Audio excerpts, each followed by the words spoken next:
Today, I wanted to talk about a life of practice. Maybe the framing question is something like, what are we doing with our life? And this is a relevant question at all stages of life, actually. And there's an understanding within the spiritual world that there are ways we can approach our life that make it into a path, make it into the creation of something that will help our mind and heart to grow, and perhaps even to grow beyond certain kinds of suffering that we had earlier in life. There's the assumption and the understanding in the spiritual realm that we're not done developing once we reach physical maturity, that there's a lot more that can go on. And it's different from physical maturing, which happens by itself, as long as the body continues, is that there's a sort of a conscious or intentional element to spiritual cultivation where we do it until we're not the ones doing it. But there's something additional going on there if we choose.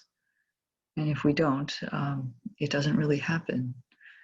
So that means that we can think about, what we're doing with our life energy as being on a path or not. So in a way, there's kind of these two options when we reach adulthood. And these ideas, of course, are not only Buddhist. There are many paths that are understood. Many teachers and philosophers have noted that having some kind of discipline or practice or conscious engagement with life really makes a difference. It makes a big difference. I think everyone here knows that to some degree. Maybe that's why we're here. So I think the deepest spiritual teachers will talk at some point about a path that includes letting go. There is this cultivation, development, conscious engagement, but in the end, what we're doing somehow is untangling, letting go, freeing, cutting free, expanding, transcending. Choose your words. So it's an interesting path, isn't it? We have to do something and engage, or it won't happen. But what we're engaging with is letting go. So it turns around a little bit how we think about things, in that if we have to engage to let go, it means that what we're doing somehow is holding on without knowing it. And that is part of the path of knowledge, is to understand how it is that we're doing that and find ways not to do that. So I wanted to speak today about life as a practice. What is it that we can do to find excellence, to reach new stages of human flourishing? What does that mean in terms of the qualities that we would bring to our life and the areas of life that we would engage with? I mean, eventually we'll engage with everything, but there are particular areas of cultivation that are useful. So this is about seeing humans as practicing animals, if you will. What makes us different from beings that are just going along with the habits, just doing, what they do? What else can we do? So I don't think we expect everyone to be a practitioner in their life. We look around and see that not everyone is, but it is something that we can choose and something that we notice that some people are doing. And so we can wonder about that. What are the qualities of that, and what's engaged with when we do that? There's a saying from the Jewish tradition: many are called, but few choose to be chosen. So this is about those maybe who have chosen to be chosen. So some qualities of a practitioner. I think first, I'll name the starkest one first, which is that there is some form of renunciation. To be a practitioner in life, to see life as a practice or a path, does require some kind of a renunciation. If you prefer a positive term, you could use calling, an internal calling towards something. And the reason, though, that I choose the term renunciation is that to do a path, you have to decide that you're not doing some other things. It's just how it is. And to engage with a practice, with a discipline, with whatever it is that we're engaged with, means that we have to make time and space for it in some way. And so there's a honing in of the mind onto that. So we really do have to give up things in order to have a richer, fuller, more meaningful life. Some of those things are material, for sure. It's not that we're all going to become starving artists, although some people do that. And those are folks who have really dedicated their life to they have to, it's their calling. And so certain things just become less important. But even if we live a comfortable material existence in a conventional sense, there are ways in which we can't care about that too much if we're a practitioner. We can't be all wrapped up in getting more, having more, producing more, protecting all of that. So if we have it, that's fine. But it's somehow not a focus if we're engaged on a path. And for some, it's not important at all, and it's just something that the person never really cultivates as anything material. And then there's also a renunciation, this is more subtle, of some of the conventional views from the culture, because in general, conventional culture doesn't really encourage having a serious path in life. That's not always what it's about. And so there will be some renunciation of conventionality or of keeping up with the Joneses in a certain way. There's a way in which we become mentally free through our path. And it takes some discipline to do that, doesn't it? If we're surrounded by people who don't think that way, if we need to engage with aspects of our society that aren't really about that. It's not that we can't engage with those things or can't be with those people, but that's part of the discipline, is to have the strength that we can still do our path, even in the presence of these other things. So that's a little bit the renunciation aspect, so that there's a certain commitment or calling that narrows the way that we engage, with the result of things becoming fuller. I'll just name 3 of these qualities of a practitioner. So the second is converting all problems to internal problems. What does that mean? So it means somehow that we look at what's outside of us, or we feel the way in which we're struggling with life, and our first instinct is to look at our contribution to that. This does not at all mean that we're condoning everything that goes on, or that we think there are no problems that need to be addressed in society or anywhere else, not at all. But that we understand inherently that if we're on a path, it's something about changing ourselves. It's something about cultivating and developing ourselves. And so when we run into difficulties, which all paths have difficulties, there are rocks on every road, we say, oh, this is interesting. What is this saying? How can I meet this internally? And meditation, of course, is one of the best tools for providing us with means to do that. And so this sense that the challenges we have are somehow related to us is actually enormously empowering. It means nobody can stop us. We always have a way forward, because it's always somehow something that we can do with ourselves to meet this situation. This is one of the most beautiful parts of dedicating our life to practice, the empowerment that comes from that understanding. And then thirdly, not to sound too idealistic, but there is a way in which a practitioner can act upon the world without being acted upon by it. And that doesn't like I said, that doesn't mean that I'm denying some kind of interconnection. Definitely there is total interconnection. The self is not a separate entity that we could define.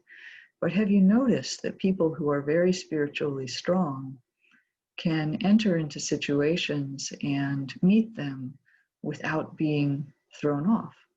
So they can be there, be present, maybe even act or speak in a way that's helpful, beneficial, um, but they're not being impinged upon by the chaos of the world or the difficulty of the situation. So this has to do with the strength of our attention, the cultivation of intention to be in our practice at all times. And we know what it feels like when we don't manage to do that either, which is frequently perhaps, but we know what that's like, right? We think later, oh, I let myself get reactive there. I let somebody push my buttons. And so then we think, okay, convert the problem to an internal problem. How could I maybe meet that a little more clearly next time? So it's not an ideal of non-contact, but an ideal perhaps of centeredness. Yeah. So these are important qualities of a practitioner: the renunciation, the sense of an internal ground to work with, and also this sense of acting but not being acted upon so much. So then where are areas that we're called upon particularly to work if we are going to be a spiritual practitioner in life? One of them is the material realm, actually, to learn what is enough, what is just enough. We do need material things. We do need relationships and objects and situations that come about through our material engagement with the world. But we learn, if a person is on a sort of a calling or a practice, we learn that actually there's dukkha or suffering in having too much as in having not enough. Do you have this sense, that there can be too much actually, and there can be, it gets complicated mentally to have a lot of stuff and a lot of complicated relationships and all kinds of things. So we cultivate having the right amount in the material world. It's a real practice. This frees us from fear, fear of loss, fear of whatever, from the need to overwork, the need to overeat. If we know that we have just enough, we can stop putting out more effort before it gets to be too much. So this really frees us from a lot of dukkha, is to have some wisdom around the material realm. Another area that we work is the area of understanding death. That's a very common one for practitioners. And, if that's not up for you right now, that's fine. But it may be at some point. That really brings us up to the understanding of what's important as well as what's enough. If looking around, you know that all of this will be let go. If you really know that, it really can change the amount of freedom that you have around all these things, all the things that come into our life and flow out of our life. This is one of the unique qualities, perhaps, of humans, is to really know that we're going to die if we open to that. And it has such power. That's why all the spiritual teachers talk about it, not because we're trying to focus you on your death and something depressing, but because there's so much power there, so much potential. So if you're interested in engaging in that, luckily Buddhism has lots and lots of tools for approaching that realm. And then thirdly, there's a sense of our relationship to society becomes an area of work. Because society is not perfectly attuned to our path, we have to understand how we're going to engage with the institutions of society, with the expectations of society. We're not free of our culture. We are very much cultural beings by nature. But how do we engage with that? What does it mean to us? Where are we willing to stand up and be that? And where are we going to pull back and say, actually, I'm not that part? So really looking at this, I think different people find different combinations. That's why some folks on a path decide it's best to go live in a cave. Some decide it's best to become a political activist. Depends on where you are. Neither of those is perfect for everyone. So knowing where it is that you fit in, where is nourishing, where is a furtherment of your path, and where is not. There's a lot of wisdom to be gained around that. The very nature of having a practice is that you're not just doing what society says you conventionally should. So then that needs to be made conscious and really look at what institutions you engage with and how. So mostly we have this method of turning toward what is troubling, what is dukkha, what seems not to work, where we have friction. Look at that and find the freedom through that. And if we did that continually, we'll have more and more and more freedom.